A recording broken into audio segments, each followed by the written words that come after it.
Meron po tayong papasok na isang flash report. Sumeradyo DZWB Flash Report! Bungad na bungad dito. May aberya ho sa LRT Line 2 at naantala ang kanilang operasyon. Anong dahilan ng pagkakaantala? Anong aberya yan? Mark Makalalad. Mark, good morning. Morning, pansamantalang naantanang pagbubukas ng operasyon ng LRT2 ngayong umaga sa abiso ng pamuna ng tren ang pagkaantala ay dahil sa isang tren na nakaranas ng technical problem sa Araneta, Cubao Station.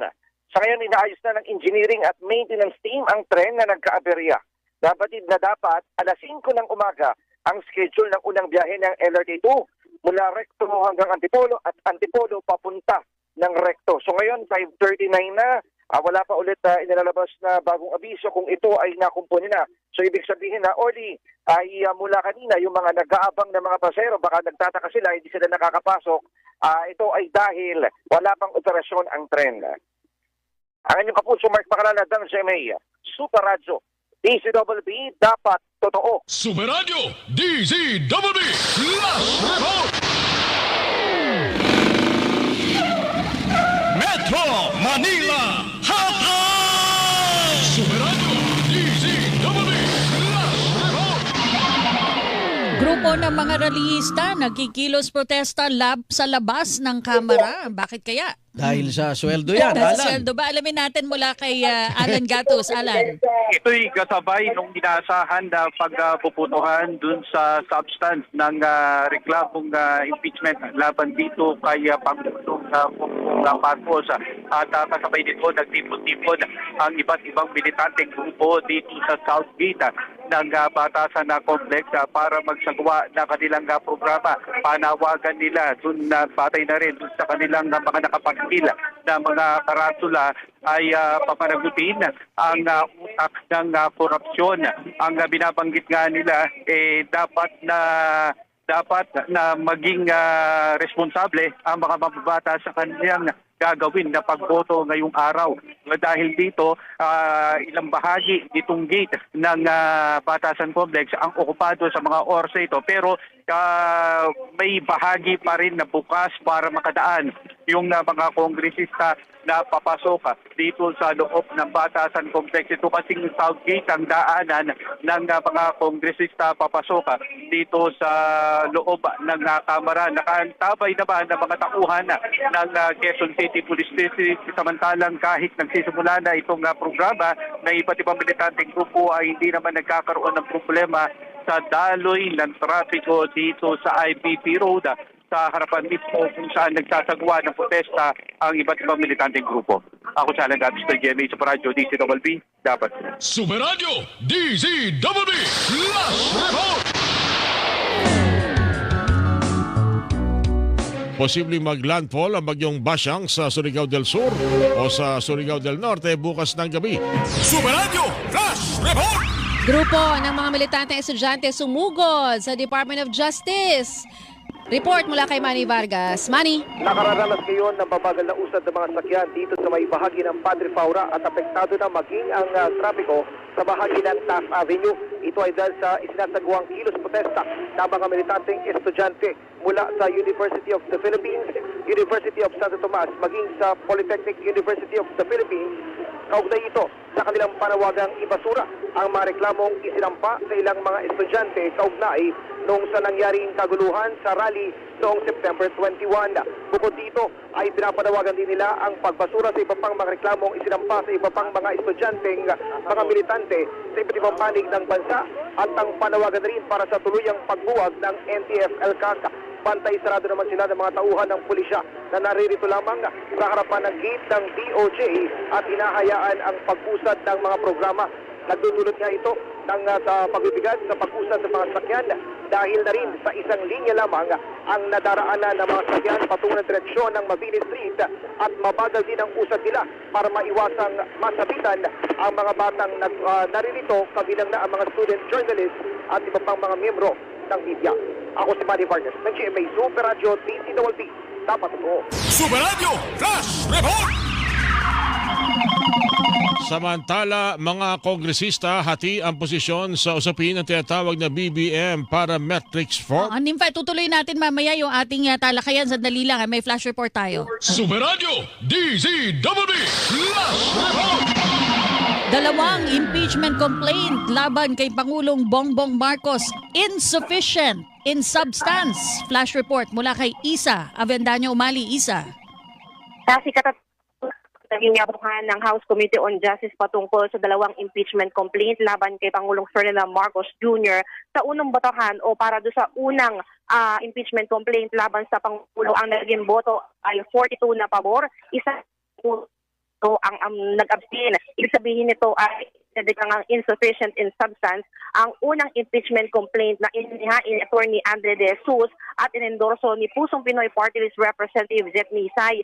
Yung grounds ito ay culpable violation of the Constitution, graft and corruption at betrayal of public trust at may 5 offenses. Una rito, sa kanyang manifestation muling dinipensahan ni Congressman Misay yung kanyang inendorsong impeachment complaint at iginiita dapat na ituloy ang impeachment complaint hanggang sa nagmosyon na itong si San Juan na Representative Isabel Maria Zamora na ideklarang insufficient in substance ang reklamo. At sa hiwalay na botohan kung sufficient o insufficient in substance, yung ikalawang reklamo o yung masa et ala complaint, ang naging boto ay 7 ang pabor at 39 yung tutol. Kaya dahil dyan, idineklara ng House Committee on Justice na insufficient in substance din yung ikalawang impeachment complaint laban kay Pangulong Ferdinand Marcos Jr. Una nang sinabi ni Congresswoman Jervy Luistro na siyang chairperson ng House Committee on Justice na kapag kapwa idineklarang insufficient in form at insufficient in substance o ulitin ko ulit kapag dineklarang insufficient in substance itong dalawang impeachment complaint ay gagawa sila ng committee report na siyang iaakit naman sa plenario Kamara para mapagbotohan. So muli, ulitin lamang natin sa ating mga kapuso na kamomonitor lamang sa atin patungkol dito po sa dalawang impeachment complaint laban kay Pangulong Marcos Jr. ay diniklara pong insufficient in substance. Yes, oo. Kasi mas malinaw na ba yung Yes, okay.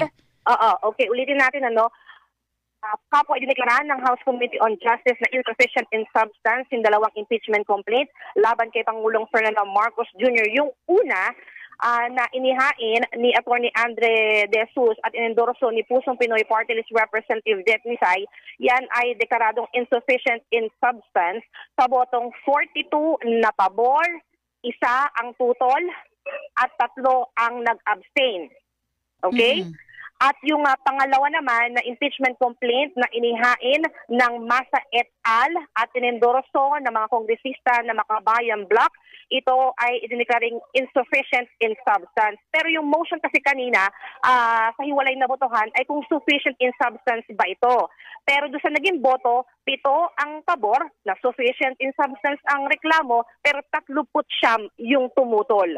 Kaya ibig sabihin insufficient in substance yung naging resulta ng botohan. Okay, maraming salamat, Kathy. Isa. Okay, maraming salamat sa iyo, Kathy. Balik sa iyo. Atin pong narinig ang ulat ni Isa Avendaño Umali. Super Radio DZWD Last Report. Super Radio DZWD Last Report. Siyang patay ng mahulog sa bangin ng isang mini dump truck sa barangay Kalantukan, Bayawan City, Negros Oriental. Detalye mula kay Carlo Mateo. Carlo. Siya mang kumpirmadong nasawi sa aksidente nang mahulog sa bangin na ang isang mini dump truck sa National Road ng barangay Kalantukan, Bayawan City, Negros Oriental kaninang alas 11 ng umaga. Sa panayang sinabi ni Lieutenant Colonel Josan Patalag, ang Chief of Police ng Bayawan City, Negros Oriental, na hindi sila nagsayang ng oras nang matanggap ang ulat na may na-accident at nahulog ang mini dump truck sa pababang bahagi habang may dala itong 5 drum na krudo at langisa. Tinatayang may 30 metro ang lalim ng bangin.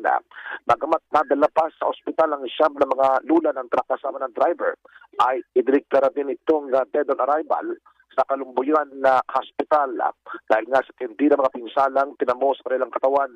Sa paon ng investigasyon, tawag mga empleyado ng Bayawan City Agriculture Office ang mga biktima na nagmula sa isang barangay at patungo o pabalik na sa city proper na wala kumano ng kontrol ang sasakyan sa pababang bahagi ng lugar na isang accident-prone area.